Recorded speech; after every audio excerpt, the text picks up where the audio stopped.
Hello guys, welcome to SPPS School.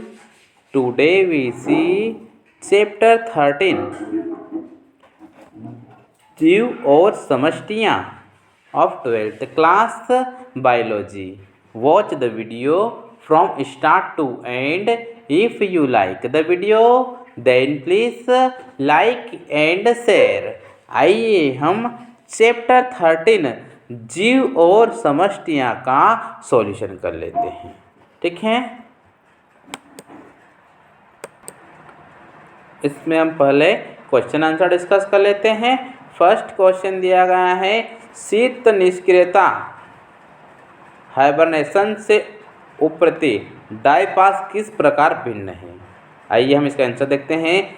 शीत निष्क्रियता यह एक्टोथर्मल या शीत निष्क्रिय जंतुओं जैसे एम्फीबियंस तथा रेप्टाइल्स की शरद नींद है, जिससे वे अपने आप को ठंड से बचाते हैं। ठीक है, जिससे वे अपने आप को ठंड से बचाते हैं। इसके लिए वे निवास स्थान जैसे खोह, बिल, घरी, मिट्टी आदि में रहने के लिए चले जाते हैं। यह शारीरिक क्रियाएं अत्यधिक मंद हो जाती हैं।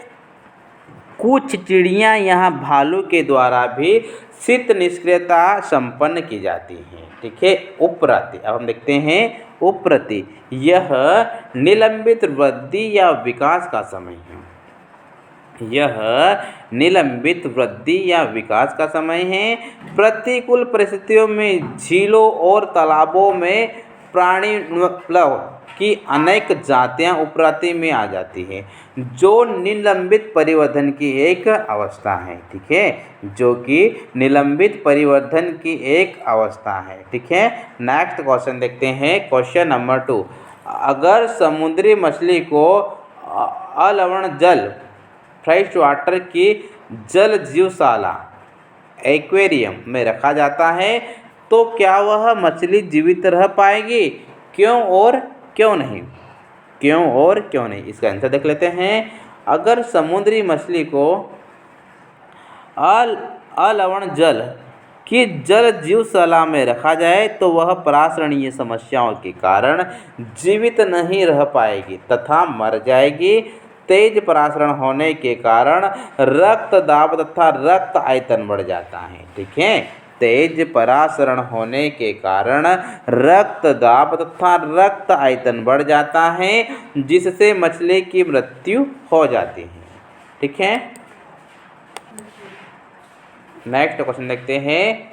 लक्षण प्ररूपी फिनोटाइपिक अनुकूलन की परिभाषा दीजिए, एक उदाहरण भी दीजिए। इसका आंसर देख लेते हैं। लक्षण प्ररूपी अनुकूलन जीवों का ऐसा विशेष गुण है जो संरचना और कार्यकी की विशेषताओं के द्वारा उन्हें वातावरण विशेष में रहने की क्षमता प्रदान करता है। मरुस्थल के छोटे जीव जैसे चूहा, सांप, केकड़ा दिन के समय बालों में बनाई गई सुरंग में रहते हैं तथा रात को जब तापक्रम कम हो जाता है तब वे भोजन की खोज में बिल से बाहर निकलते हैं।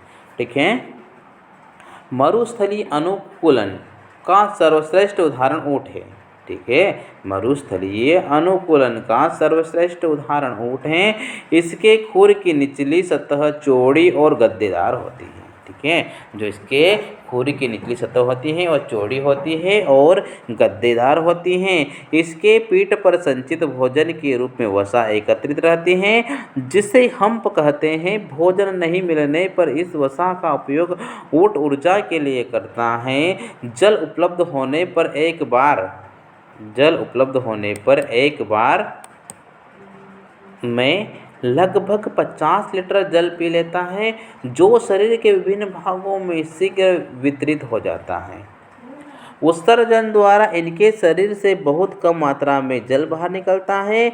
यह प्रायः सूखे मल का त्याग करता है। ठीक है, यह प्रायः सूखे मल का त्याग करता है। ठीक है, नेक्स्ट क्वेश्चन देखते हैं। क्वेश्चन नंबर 4, अधिकतर जीवधारी 45 डिग्री सेंटीग्रेड से अधिक तापमान पर जीवित नहीं रह सकते हैं। कुछ सूक्ष्म जीव माइक्रोब ऐसे आवास में जहां तापमान 100 डिग्री सेंटीग्रेड से भी अधिक है कैसे जीवित रहते हैं, आइए हम जान लेते हैं।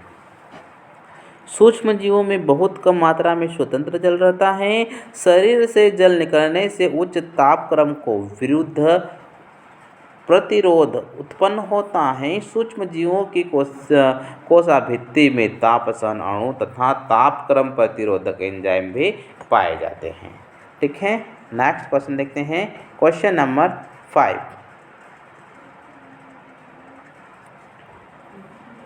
उन गुणों को बताइए जो व्यष्टियों में नहीं पर समष्टियों में होते हैं। इसका आंसर आ जाएगा समष्टि में कुछ ऐसे गुण होते हैं जो व्यष्टि नहीं पाए जाते हैं। ठीक है, समष्टि में कुछ ऐसे गुण होते हैं जो व्यष्टि में नहीं पाए जाते हैं। जैसे व्यष्टि जन्म लेता है, इसकी मृत्यु होती है, लेकिन समष्टि की जन्म दर और मृत्यु दर होती है।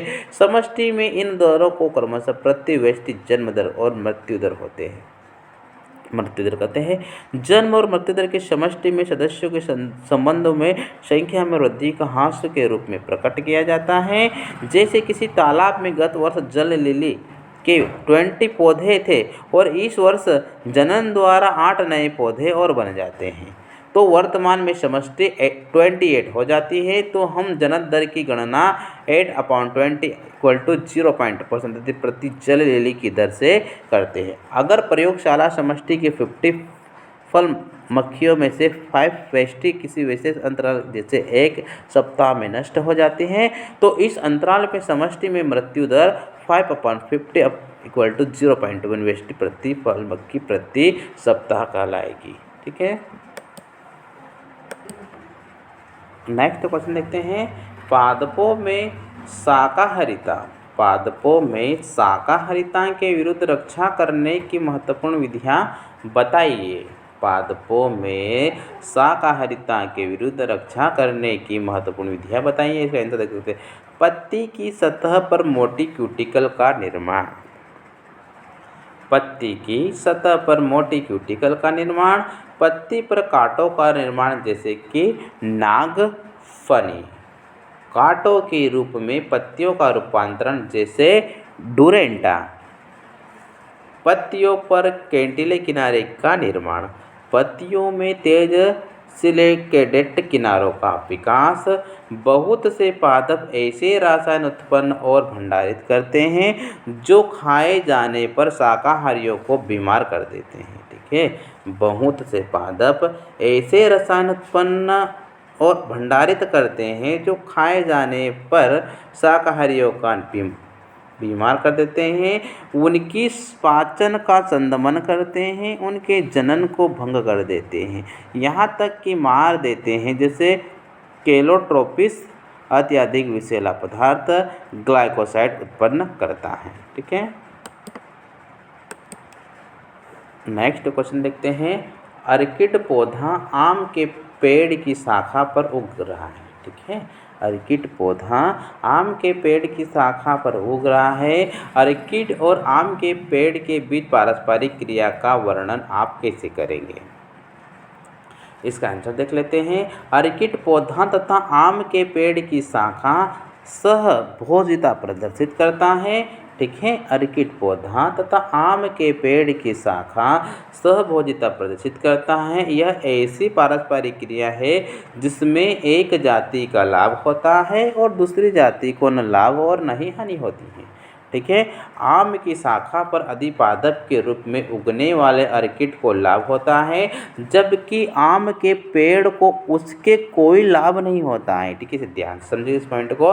आम की शाखा पर अधिपादप के रूप में उगने वाले अर्किड को लाभ होता है, जबकि आम के पेड़ के उसमें कोई लाभ नहीं होता है। ठीक है, नेक्स्ट क्वेश्चन देखते हैं।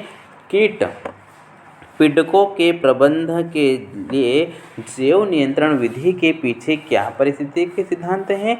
इसका आंसर देख लेते हैं। कृषि पीड़कनाशी के नियंत्रण में अपनाई गई जैव नियंत्रण विधियाँ परभक्षी की समष्टि नियमन की योग्यता पर आधारित हैं।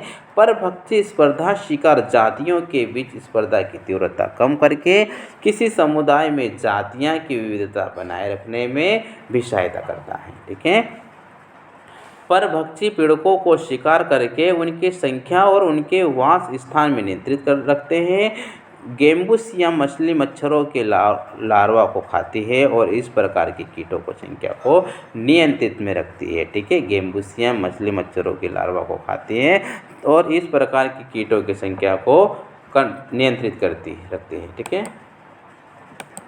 नेक्स्ट क्वेश्चन देखते हैं, शीत निष्क्रियता और ग्रीष्म निष्क्रियता में अंतर। ठीक है, शीत निष्क्रियता देखते हैं, शरद ऋतु में अक्रिय या सुप्तावस्था में जाकर समय बिताने की क्रिया को शीत निष्क्रियता कहते हैं। ठीक है, शरद ऋतु में अक्रिय या सुप्तावस्था में जाकर समय बिताने की क्रिया को शीत निष्क्रियता कहते हैं। एग्जाम्पल आ जाएगा नार्दन जमीनीय गिलहरी। ठीक है, ये देखते हैं ग्रीष्म निष्क्रियता, सूखा गर्म समय को अक्रिय। ठीक है, सूखा गर्म समय को अक्रिय अवस्था में जाकर समय बिताने की क्रिया को ग्रीष्म निष्क्रियता कहते हैं। एग्जाम्पल के लिए देख लेते हैं दक्षिण पश्चिम मरुभूमि में रहने वाली जमीनीय गिलहरी। ठीक है, दक्षिण पश्चिम मरुभूमि में रहने वाली जमीनीय गिलहरी। ठीक है,